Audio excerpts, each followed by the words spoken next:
ದ್ವಾದಶ ರಾಶಿಗಳ ಫಲಾಫಲಗಳ ಬಗ್ಗೆ ಗಮನ ಹರಿಸಿದ್ದಾದಲ್ಲಿ ಮೇಷರಾಶಿನವರಿಗೆ ಮೊದಲನೇದಾಗಿ ಇವತ್ತಿನ ದಿವಸ ಶತಭಿಷ ನಕ್ಷತ್ರ ಇರೋದ್ರಿಂದ ಚಂದ್ರ ಕುಂಭರಾಶಿಯಲ್ಲಿ ಅಂದರೆ 11ನೇ ಮನೇಲಿರ್ತಾನೆ.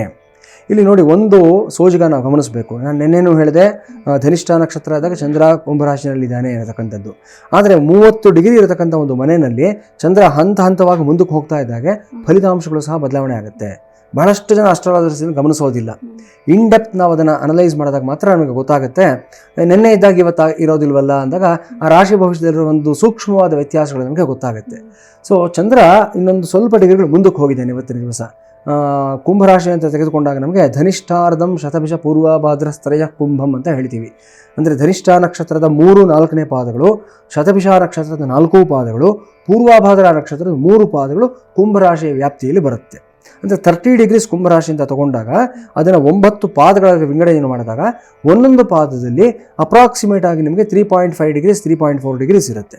ಸೊ ಕುಂಭರಾಶಿನಲ್ಲಿ ಚಂದ್ರ ಈಗ ಆಲ್ರೆಡಿ 2 ಪಾದಗಳು ಕ್ರಮಿಸಿಬಿಟ್ಟಿದ್ದಾನೆ. ಈಗ ಮಧ್ಯಭಾಗಕ್ಕೆ ಬರ್ತಾ ಇದ್ದಾನೆ. ಅಂದರೆ 7.5 ಡಿಗ್ರಿಯಿಂದ ಹಿಡಿದು ಹೆಚ್ಚು ಕಡಿಮೆ ಅಲ್ಲಿಂದ ಇನ್ನೊಂದು 11-12 ಡಿಗ್ರಿ ಅಂದರೆ 18ನೇ ಡಿಗ್ರಿವರೆಗೂ ಸಹ ಕುಂಭರಾಶಿಯ ಮಧ್ಯದಲ್ಲಿ ಸಂಚಾರ ಮಾಡ್ತಾ ಇರ್ತಾನೆ. ಸೊ ತುಂಬ ಇಂಪಾರ್ಟೆಂಟ್ ಆಗಿರತಕ್ಕಂಥ ದಿವಸ ಇದಾಗಿರುತ್ತೆ ರಾಶಿ ಭವಿಷ್ಯದ ದೃಷ್ಟಿಯಿಂದ ತೆಗೆದುಕೊಂಡಾಗ. ಸೊ ಮೇಷರಾಶಿಯವರಿಗೆ ಏನಾಗುತ್ತೆ, ಚಂದ್ರ ಮಧ್ಯಭಾಗದಲ್ಲಿದ್ದಾಗ ಒಂದು ರೀತಿ ನ್ಯೂಟ್ರಲ್ ಮೆಂಟ್ಯಾಲಿಟಿ ಅಂತ ಹೇಳ್ತೀವಿ ನಾವು, ಒಂದು ತಟಸ್ಥ ಮನೋಭಾವ. ಇವತ್ತು ಕೆಲಸಗಳೆಲ್ಲವೂ ಅಷ್ಟೇ, ನಿಮಗೆ 6ಕ್ಕೆ ಹತ್ತಲ್ಲ 3ಕ್ಕೆ ಇಳಿಯೋದಿಲ್ಲ, ಒಂದು ಲೆವೆಲ್ನಲ್ಲಿ ನಡ್ಕೊಂಡು ಹೋಗುತ್ತೆ. ಸೊ ಏನು ದೊಡ್ಡ ಮಟ್ಟಕ್ಕೆ ಆಗಲಿವಲ್ಲ ಅನ್ನೋ ಒಂದು ಬೇಜಾರು ಇದ್ರೂ ಸಹ ಏನು ತೊಂದರೆ ಆಗಲಿಲ್ಲ ಅನ್ನತಕ್ಕಂಥ ಸಮಾಧಾನವೂ ಆಗಿರುತ್ತೆ.